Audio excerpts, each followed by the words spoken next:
ஆதாரமாக எல்லாம் நிரூபிச்சிருக்கோம். நாங்கள் கோர்ட்டில் கேஸ் இருக்குது. இந்த இடத்துல பேசுனா நல்லா இருக்காது. அதோட நிறுத்திக்கிறேன். யாரும் சங்கத்தை பற்றி இந்த இடத்துல பேசக்கூடாது. ரஜினிகாந்தை பேசுறதுக்கு ஒரு தகுதி வேணும். பெரியவங்களை பற்றி பேசுறதுக்கு ஒரு தகுதி வேணும். முதியோர்கள், சின்னவர்கள் அதெல்லாம் யாரும் கிடையாது. முதியோர்னா என்ன? முதியோர் திருடாம முதியோர், திருடினவன் சின்னவரா?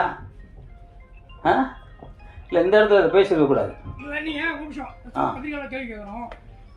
நீங்க பத்திரிக்காரா? உட்கார போல. நீங்க பத்திரிக்கா நான் ஒத்துக்க மாட்டேன்.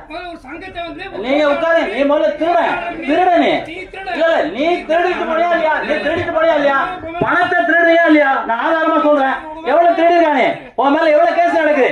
என்னெல்லாம் திருடுனது, எத்தனை கேஸ் இருக்கு? நீ உட்காரு போல. நீ பத்திரிக்காரன் சொல்லாத. நீ சொல்லக்கூடாது பத்திரிக்காரன். பத்திரிக்காரங்க பேர்லாம் கட்டி போடும். யாரு பத்திரிக்காரங்க? பத்திரிக்காரங்க யாரு? அவங்க அடுத்த நீ யாரு? முதல்ல நீ யாரு பத்திரிக்காரன்?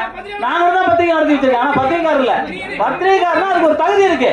அதை படி பேசுறது நீ யாரு? முதல்ல திருட சங்கத்தை பணம் திருட பண்ண திருட பேசக்கூடாது. எங்களோட சண்டை போட முடியுமா? கூப்பிடாம வந்துருக்கு. நீ இல்லைங்களா? கூப்பிட கூடாது. நீங்க என்ன சினிமாக்காரர்? அவரு ஒத்தனார். அவரை கூப்பிட்டு நீங்க அதெல்லாம் பேசக்கூடாது. நான் வந்து பேசுறேன். நான் என்ன மரியாதை பேசிட்டு போனேன். அதெல்லாம் பேசுறா பதில் சொல்லதான் செய்வேன். பணத்தை 25,000 ஆட்டோ போட்டாரு. ரெக்கார்டா வச்சிருக்காரு. காமிச்சு என்ன பண்றீங்க? கட்டினார் அவரு சங்கத்து பணத்தை. ஏன் சங்கத்தை? அடுத்ததாக கட்ஸ் திரைப்படத்தை பத்தி வாழ்த்தி பேசுவதற்காக